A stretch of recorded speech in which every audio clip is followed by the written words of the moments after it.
Il était fait, il le sentait dans la moelle de ses os. Ce n'était pas la détresse qui le rongeait, ni la solitude, il y était habitué.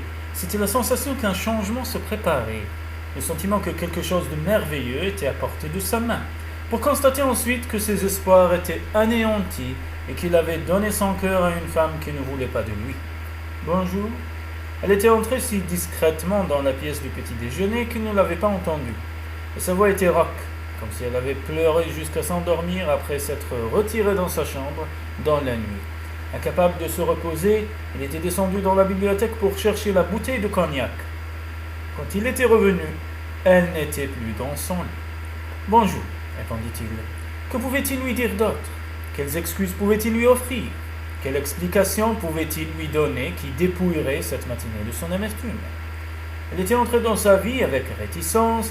Il avait ri en lui-même à l'idée que sa mère lui avait choisi l'épouse parfaite, une femme aussi malheureuse qu'il était. C'était un cas de similitude complète.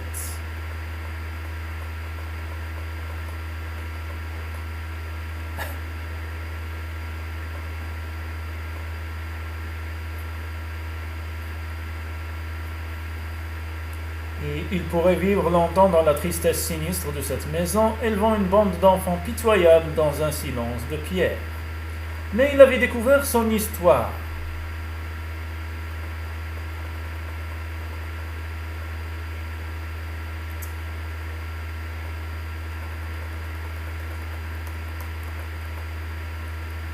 Et on avait été ému. Et il l'avait observée tandis qu'elle s'épanouissait, changeant la maison et son environnement et lui donnant des raisons d'espérer que les choses pouvaient être différentes. Différentes pour lui, différentes entre eux. Du café. Avant qu'il puisse refuser, elle emplit sa tasse. Elle ferait de même avec son thé de l'après-midi, ajoutant le lait et le citron qu'il aimait. Elle ne pouvait se rappeler lui avoir indiqué ses préférences, mais elle les connaissait néanmoins et s'efforçait de veiller à son bien-être. Le café lui brûla la langue comme de la bile. Il l'avait observée à travers la salle de bal la veille et elle l'avait ébloui, portant la robe qu'il lui avait achetée, les bijoux qu'il lui avait donnés, scintillant à son cou. Elle lui avait souri tandis que la foule l'emportait. Elle avait entendu les soupirs des jeunes gens sur son passage et les murmures curieux des douairières. Et il s'était réjoui de leur envie.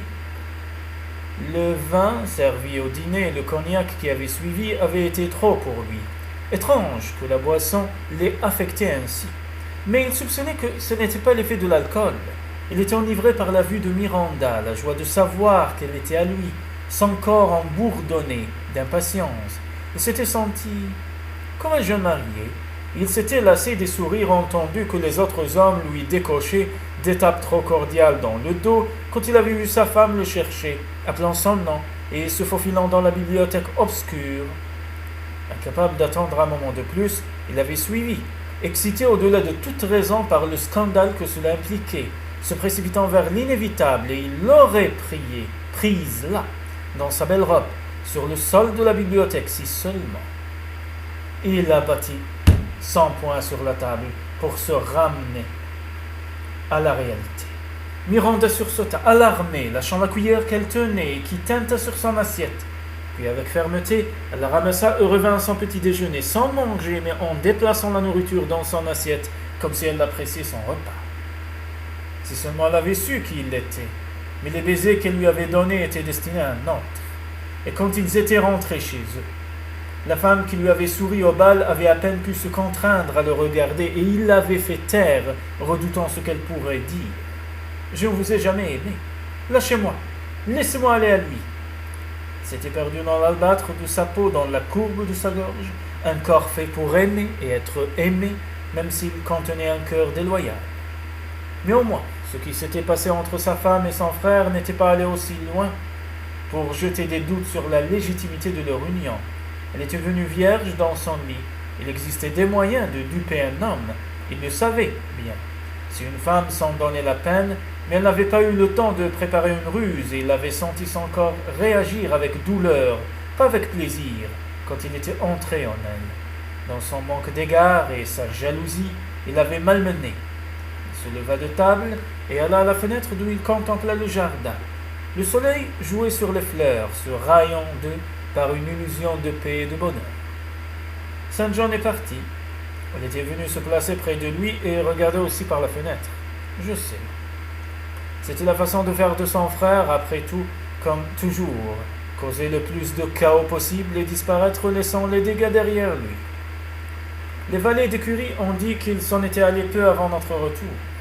Ainsi, elle avait essayé de le trouver dès son réveil, crispa la main sur les teintures de velours et sentit les anneaux qui cédaient sous la traction de ses doigts. Elle se força à se détendre avant de répondre. « Je sais. La nuit dernière au bal, ne parlons plus de la nuit dernière, coupa-t-il. Je ne veux pas entendre les détails, je souhaite oublier que cette nuit a existé. Dieu sait combien je souhaite l'oublier. Si vous pouvez me promettre, me jurer que tout enfant que vous mettrez au monde sera mien. » Il se tourna vers elle, attendant sa réponse. « Je le jure, murmura-t-elle d'une voix presque inaudible. Fort bien, dit-il en se dégageant des rideaux.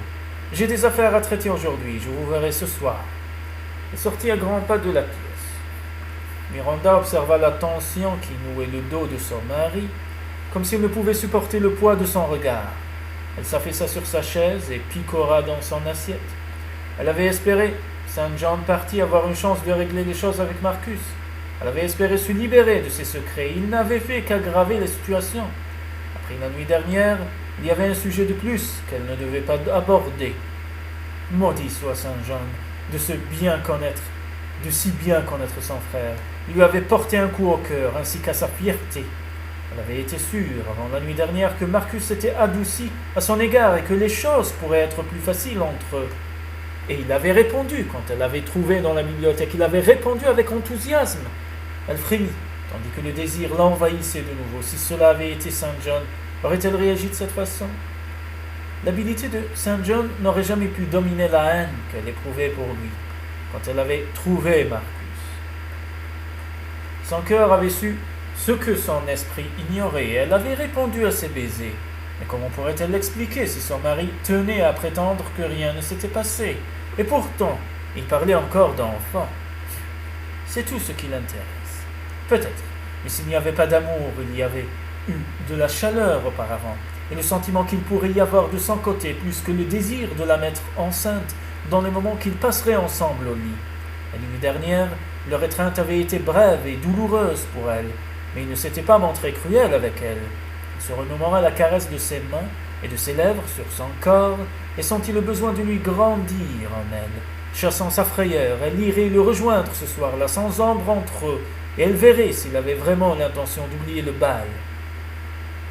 Marcus tint sa promesse et resta absent toute la journée et une partie de la soirée, la laissant dîner seule. Peut-être comptait-il oublier en évitant tout ce qui pouvait lui rappeler cet incident. Peut-être envisageait-il de s'absenter pendant des mois, lui rendant visite occasionnellement pour essayer de la mettre enceinte. Elle grinça des dents. Sissi avait raison. Le seul moyen de conforter sa position dans la maison était d'avoir un bébé dans les bras. Et si son mari avait l'intention de revenir, elle serait prête pour lui. Elle appela Polly et lui commanda un bain et sa plus belle chemise de nuit. Puis elle s'assit sur le bord de son lit et attendit, guettant des bruits venant de l'autre côté de la porte. La pendule égrenait les minutes et les heures, et il était presque minuit quand elle fut prête à abandonner. Peut-être que si elle se faufilait chez lui par la porte de communication, il pourrait la trouver dans son lit, s'il rentrait. S'il rentrait. Il fallait qu'elle fasse quelque chose, se dit-elle, ou elle allait devenir folle à se poser des questions. Elle essaya de tourner la poignée, et comme la première nuit, elle céda. Elle poussa la porte. Marcus était déjà là, assis sur le bord de son lit, avec un verre de cognac à la main, et il regardait par la fenêtre. Marcus Elle se tint sur le seuil, hésitant à avancer sans une invitation à entrer. « Que voulez-vous, Miranda ?»« Ce qu'elle voulait. Pourquoi voulait-il que rende les choses si difficiles ?»« Je pensais, aurez-vous besoin de moi ce soir ?»« Magnifique. » Elle se sentait comme une servante, attendant d'être congédiée. Il fit tourner le cognac dans son verre et sourit. « Je ne vous attendais pas, mais si vous persistez à vous tenir sur le seuil comme cela, j'aurai certainement besoin de vous. La lumière derrière vous rend cette chemise de nuit transparente. Oh !» Elle s'avança d'un pas, ferma la porte derrière elle et s'arrêta, confuse. Il avait admiré ce qui était un résultat appréciable, et il y avait mis fin en fermant la porte. « Y a-t-il quelque chose que je puisse faire pour vous, Miranda ?» Oui, il y avait quelque chose, mais elle n'était pas sûre de ce que c'était. Sissi saurait quoi faire pour séduire un homme, mais elle ne le lui avait pas expliqué en détail. Elle avait laissé entendre qu'une fois que les époux se trouvaient ensemble dans leur chambre et disponibles, il n'y avait pas besoin d'autres stratagèmes. Je pensais que peut-être, si vous êtes impatient que je conçoive, il serait sage d'essayer plus d'une fois. Ces paroles parurent très drôles à Marcus. Il éclata de rire, se renversant en arrière sur le lit et répandant le reste de son cognac sur les draps. Vraiment, eh bien, madame, je regrette de m'être attardé à l'auberge, car je peux pas à peine m'occuper de mes bottes. Dieu sait comment je pourrais m'occuper de vous. Et votre valet? Je l'ai congédié pour ce soir. Il n'est pas juste de tenir les domestiques éveillés toute la nuit parce que je n'ai pas le bon sens d'aller me coucher. Au moins, c'était quelque chose que Miranda comprenait. Elle s'avança et elle s'agenouilla à ses pieds pour retirer ses bottes, qu'elle mit de côté. Puis elle grimpa sur le lit et ramassa le verre de cognac qu'elle posait sur la table de chevet. Marcus s'assit pour la regarder et elle enfila les mains dans sa redingote pour la faire glisser de ses épaules, avant d'aller l'accrocher dans la penderie. Quand elle revint pour lui ôter son gilet, il s'écarta d'elle et elle dut carapahuter sur le lit pour lui retirer. Elle allait le pendre avec la redingote, sentant son regard sur elle pendant qu'elle marchait. Lorsqu'elle se détourna, il s'était installé au milieu du lit et s'appuyait contre la tête, les mains derrière la nuque. Feignant une attitude nonchalante, elle soupira et monta le rejoindre, défaisant le nœud de son écharpe et lui ôtant sa chemise. Elle lui prit les mains alors qu'elle les posait sur les boutons de sa culotte et roulait sur lui-même, la coinçant sous lui. Les bras en l'air. À quoi jouez-vous? Il plongea les yeux dans les siens, l'expression dure. Il est plus de minuit et vous êtes assis tout habillé dans votre lit. Je supposais que vous aviez besoin d'aide et je vous la donne. Je ne suis pas ivre à ce point, mais vous faites un valet fort efficace, madame. Avez-vous beaucoup d'expérience? Elle lui jeta un regard noir. Oui, à force d'habiller et de déshabiller des malades. Je peux défaire un bouton aussi bien que n'importe lequel de vos domestiques, votre grâce, même si je ne serais pas capable de nouer votre écharpe comme le fait votre valet. Mais ce n'est pas ce que vous voulez dire, n'est-ce pas? Je suis venu ici ce soir parce que je pensais que vous voudriez que nous prenions un nouveau départ. Hier soir au bal, je ne veux pas que vous m'en parliez. Non, mais vous projetez de me le reprocher durant une éternité sans avoir entendu un mot pour ma défense? Hier soir, votre frère m'a demandé de le rejoindre dans la bibliothèque, sans quoi il menaçait de vous révéler certains faits. Vous y étiez allé? Je ne savais que faire d'autre. Je pensais que je trouverais peut-être un chandelier ou un coupe-papier, quelque chose avec quoi je pourrais le frapper pour qu'il me laisse tranquille. Et vous m'avez trouvé à sa place. Oui, et j'ai oublié pendant un moment la raison pour laquelle j'étais venu. Vos baisers centrés. Elle s'arrêta en rougissant. Distrayant. Les yeux gris de Marcus noircirent et son souffle s'accéléra. Et quel sens est fait que mon frère connaît et que vous craignez tant que j'apprenne? Elle ferma les yeux et commença. Pendant que vous étiez à Londres, elle le sentit se raidir contre elle. Je ne savais pas où vous étiez ni quand vous reviendrez. Mais dans ma lettre, elle rouvrit brusquement les paupières. Quelle lettre? Je n'en ai reçu aucune. Je n'avais aucune idée de l'endroit où vous étiez parti. Et pourquoi? Le corps du duc était encore contracté, mais il relâcha son emprise sur les poignets de Miranda. Je crois que je commence à comprendre. Continuez. Votre frère s'est lié d'amitié avec moi. Il était aimable, j'étais flatté. Je n'ai pas remarqué au début qu'il devenait trop familier. Et jusqu'à quel point est-il devenu familier? Miranda inspira profondément et le sentit se raidir. Il a touché mes cheveux, mes chevilles, quand je suis tombé de cheval, il m'a embrassé. Elle prononça rapidement ces derniers mots, espérant qu'il ne s'y arrêterait pas. Je me suis enfermé dans ma chambre et n'ai plus voulu le voir. Le lendemain, vous êtes revenu, il est parti. C'est donc ce qui s'est passé entre vous et que vous aviez peur de me dire? Il a dit que vous croiriez le pire et que vous ne me vouliez que pour l'enfant que je pourrais vous donner, et qu'alors je n'avais pas à me soucier de ce que vous ressentiez. Il a dit que je ne vous désirais pas. Il rit, et elle leva les yeux vers lui surprise. C'est votre frère et je suis nouvelle dans cette maison. Comment pourrais-je distinguer la vérité des mensonges? Ainsi mon frère vous a trompé et vous a mis votre honneur en danger pour le cacher. Je vous ai demandé une fois, Miranda, de ne pas me mentir sur le contenu de votre cœur. Y a-t-il autre chose que vous voulez me dire? Elle se mordit la lèvre. Si la vérité était trop difficile à supporter pour lui, qu'il en soit ainsi. Elle commença. Quand j'avais 10 ans, ma mère est morte, et mon père a perdu notre maison familiale. Elle poursuivit en lui décrivant méthodiquement le revers de fortune et lui dit tout, jusqu'à son arrivée chez lui. Elle sentit le corps de Marcus se détendre contre elle, et ses propres nerfs se dénouèrent du fait que la vérité n'avait pas provoqué le désastre redouté. Quand Marcus reprit la parole, sa voix était égale. Maintenant, j'exige que vous me parliez franchement. Vous avez été envoyé ici contre votre volonté pour trouver un mari. Il est indifférent à votre famille de savoir qui est votre époux. À partir du moment où vous êtes marié, cela dit, je ne trouve aucun plaisir à me battre pour garder une femme qui a donné son cœur ailleurs.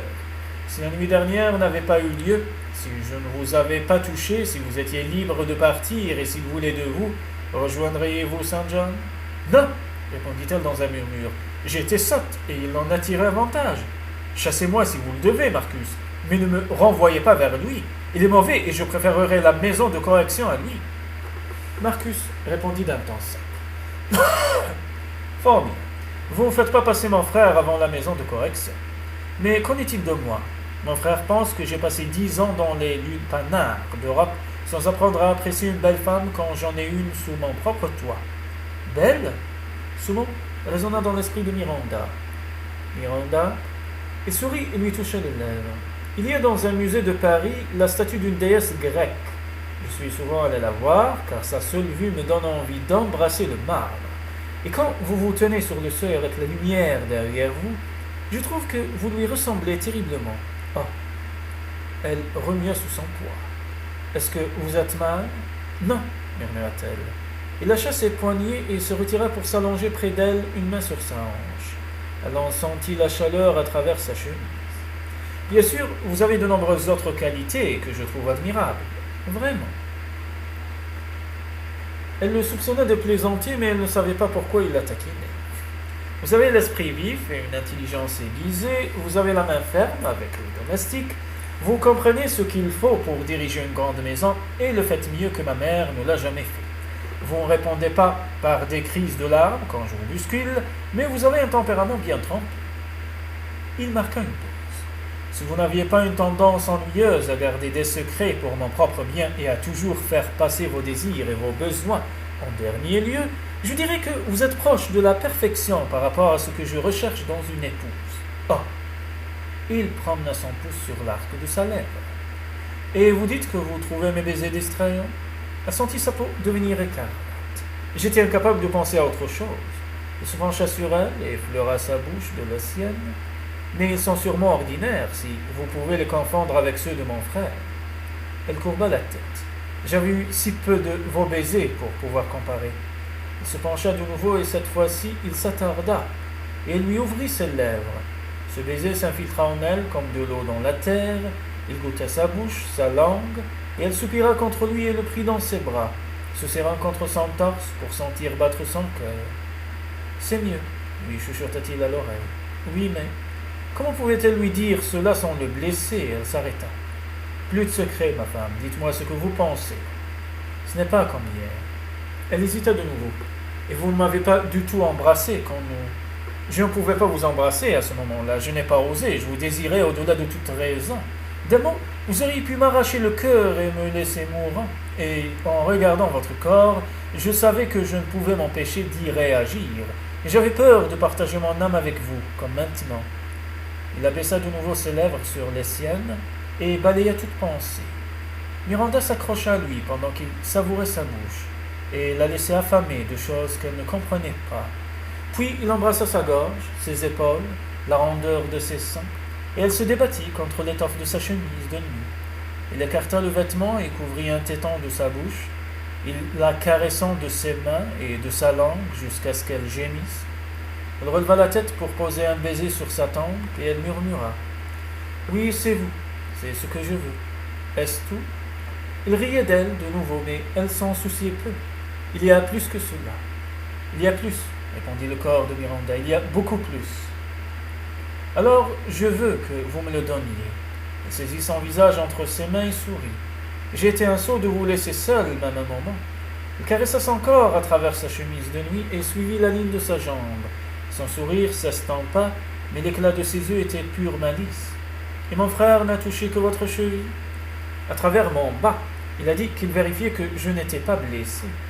Bien sûr, je dirais moi-même quelque chose dans ce genre pour glisser une main sous vos jupes. Sous mes jupes, Marcus avait glissé au bas du lit et saisi son pied entre ses pommes. Et quelle est-elle, cette cheville blessée? La droite ou la gauche? Je m'en souviens plus. Les deux donc.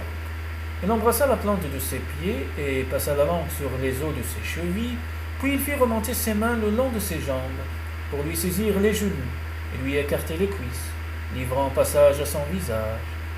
Il posa des baisers sur ses genoux, ce qui était intéressant, mais pas aussi intéressant que ce que ses mains faisaient sur la peau sensible de l'intérieur de ses cuisses. Et sa langue glissait sur elle, et ses doigts atteignaient l'endroit où ses jambes se joignaient. Oh mon Dieu! Il s'arrêta et leva la tête pour la regarder. Il souriait de nouveau. Avez-vous dit quelque chose? Non, ou plutôt si. C'est juste, c'est délicieux. Bon. Ses mains reprirent leur caresse et ses pouces commencèrent à faire quelque chose d'incroyable. Et le bout de ses doigts effleura le seuil de sa féminité et pénétra à l'intérieur. Miranda se tordit contre lui, ne sachant si elle devait s'approcher encore ou s'écarter. Et ses baisers continuaient à monter le long de ses jambes, jusqu'à ce qu'elle pense qu'il allait peut-être l'embrasser. Oh, juste ciel! Il s'arrêta, gardant une main sur elle. Pardon, avez-vous parlé? Ce n'est rien, je n'ai jamais rien ressenti de pareil auparavant. Il ne souriait plus, et son visage disparut entre les jambes de Miranda alors qu'il se remettait à l'embrasser. Puis, ses lèvres trouvèrent ce qu'elle cherchait, et il passa les mains sous elle pour la soulever contre lui. Elle crispait les doigts sur les draps comme la veille, craignant d'être emportée par les vagues de sensations qui s'écrasaient en elle. Elle sentit les muscles qui avaient résisté le soir précédent se contracter et palpiter, puis le sentiment de vide qui l'habitait disparut, remplacé par un chaos triomphal. Elle pensa qu'elle avait dû crier de joie, mais la chambre lui semblait trop éloignée pour percevoir son cri. Après quoi, elle eut l'impression de redescendre dans le lit en flottant et de retrouver la tête de son mari posée sur son ventre, sa main entre ses jambes. Eh bien, elle exhala le souffle qu'elle avait retenu. Elle le sentit sourire contre elle, et elle sourit à son tour, transportée. Eh bien, sa voix était sourde, et ce son se réverbéra sur sa peau, la faisant palpiter. Il promena ses doigts sur sa jambe, et elle frissonna contre lui. « Que se passe-t-il à présent ?» demanda-t-elle à mi-voix. « Honnêtement, vous ne le savez pas ? Son temps était léger, avec une pointe de satisfaction. Ce qui va arriver à présent dépend de votre choix, mon amour. Je suis à vos ordres. Voulez-vous que nous fassions ce que nous avons fait hier soir ?» Elle sentait qu'il était durci par le désir, mais elle ne percevait aucune autre tension dans le reste de son corps. « Nous le pourrions, » répondit-il avec une trace de doute, « si vous n'êtes pas meurtri. Je n'ai pas été aussi doux que j'aurais pu l'être, et je ne voudrais pas vous blesser de nouveau dans la quête du plaisir. » Miranda ressentait le désir croissant d'être plus proche de lui, d'être serrée dans ses bras, tandis qu'elle le recevait en elle. « J'aimerais essayer. » Il remonta pour s'allonger près d'elle, d'une autre façon peut-être, afin qu'il vous soit plus facile de décider de ce qui vous convient. Il la caressa d'une main, tandis que ses lèvres se posaient sur sa poitrine, et la goûtait. Elle sentit que son corps s'échauffait de nouveau et se demanda combien de temps cela pouvait durer, combien de fois cela pouvait se reproduire, combien de plaisir pourrait-elle supporter sans mourir de cette joie intense. Elle passa une main sur le flanc de Marcus et sentit ses muscles, ainsi que les étranges angles et aplats de son corps. Sa peau était lisse, mais elle discerna la rugosité d'anciennes cicatrices. Puis lentement, elle fit descendre sa main et le caressa comme il l'avait caressé. Ses mains se raidirent sur elle et la serrèrent plus fort contre lui. Il enfouit sa bouche au creux de son cou, mordit à sa peau et l'aspira. Enfin, il prit ses lèvres, et elle se perdit dans son baiser. Il s'empara alors de ses hanches et se pressa contre elle. Elle se prépara à le recevoir, mais il roula sur le dos et l'attira sur lui. « Faites ce que vous voulez, » chuchota-t-il. Elle l'embrassa prudemment d'abord, puis avec de plus en plus de fièvre, enfilant sa langue dans sa bouche et essayant de le prendre tout entier en elle. Puis elle s'écarta et coula une main entre eux, sentant la peau soyeuse de son sexe durci, si différente de la sienne. Elle le caressa jusqu'à ce qu'il halète, puis elle écouta son propre corps qui aspirait à être comblé et qui lui dicta ce faire. prit Marcus en elle, lui imprima le même rythme que ses précédentes caresses. Il gémit sous elle et s'écria « Mon amour !» Ce cri lui donna l'énergie d'accélérer son rythme avant qu'il frissonne et qu'elle le sente se presser davantage encore contre la tension qui montait en elle. Elle redoublait d'efforts, envahie par un plaisir de plus en plus fort jusqu'à ce que cette tension explose en un millier d'étoiles et qu'elle retombe anéantie sur son mari. Il se remit à lui chuchoter des mots tendres à l'oreille, l'appelant sa chérie, sans cœur, parlant d'une voix altérée en français, ce qui lui chatouilla agréablement lui, mais qu'elle ne comprit pas. « Je suis désolé, votre grâce, » murmura-t-elle en semant des baisers sur sa gorge, « mais je n'ai aucune idée de ce que vous me dites. »« Je vous apprendrai, » répondit-il à mi-voix. Elle l'embrassa de nouveau. « J'en suis heureuse, car vous êtes un professeur des plus étonnants. » Elle le caressa et le sentit redevenir dur sous sa main. Il sourit. « Et je pense qu'il est temps de passer à une autre leçon. »